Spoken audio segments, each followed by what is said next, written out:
Good evening, guys. মই মোৰ PD Entertain চেনেললৈ আপোনালোকক স্বাগতম জনাইছোঁ। Today I am excited to announce a special English grammar package for students on my YouTube channel.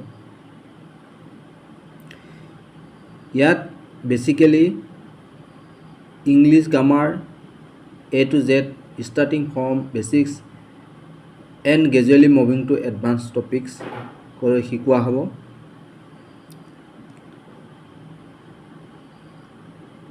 এই ব্যাকৰণৰ ক্লাছটোত মই কি কভাৰ কৰিম তাৰ বিষয়ে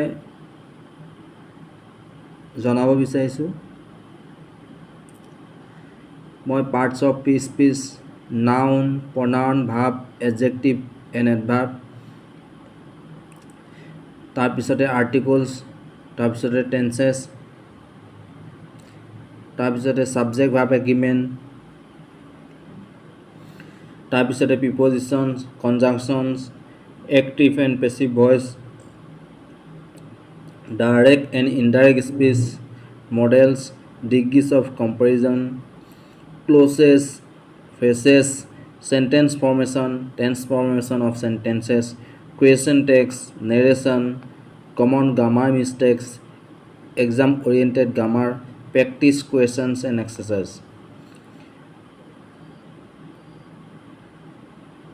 মোৰ গোলটো হ'ব যাতে সকলোৱে ইংৰাজী ব্যাকৰণ খুব সহজভাৱে, সুন্দৰভাৱে আৰু সাৱলীলভাৱে যাতে বুজি পায় আৰু ইংৰাজী বাক্য লিখাত সহজ হয়। গতিকে মই আজি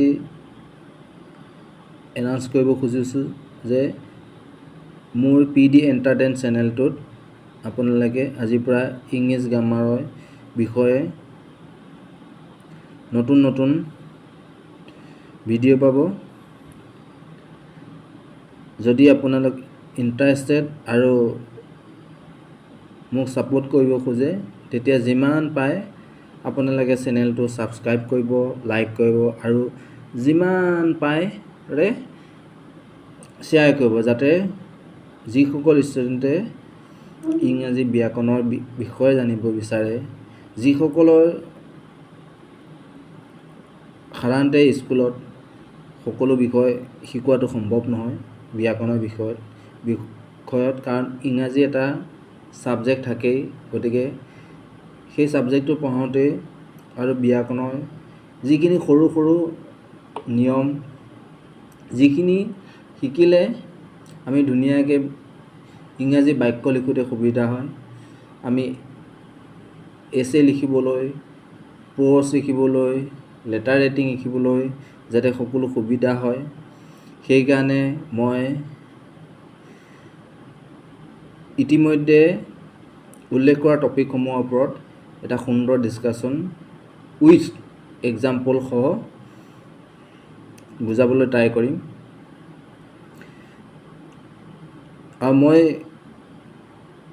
অনুভৱ কৰোঁ যাতে এইখিনি খুব সম্ভৱ যিসকল ক্লাছ 5ৰ পৰা হওক ক্লাছ 12লৈ সকলোৱে যাতে ধুনীয়াকৈ বুজি পায় তাৰ কাৰণে চেষ্টা কৰিম। আৰু যিমান পাৰে আপোনালোকে চেনেলটো শ্বেয়াৰ কৰি যাতে যিসকলে ব্যাকৰণৰ টিউশ্যন ল'বলৈ অসুবিধা হয়, যিসকলৰ এক্সট্ৰাকৈ টিউশ্যন লোৱাত অৰ্থৰ অভাৱ হয়, গতিকে তেখেতসকলেও যাতে এই সুবিধাটো পায়। গতিকে মই ইংৰাজী আৰু অসমীয়া দুইটা ভাৰ্চনতে পঢ়াবলৈ চেষ্টা কৰিম যদি আপোনালোকে বিচাৰে। আজিলৈ ইমানতে, ভাবিছোঁ কাইলৈৰ পৰা আমি নতুনকৈ প্ৰথম আমি পাৰ্টছ অফ স্পীচৰ বিষয়ে ষ্টাৰ্ট কৰিম। গতিকে মই মোৰ ইমানতে সামৰণি মাৰিলোঁ, কাইলৈ আকৌ পুনৰ লগ হ'ম। Thank you guys.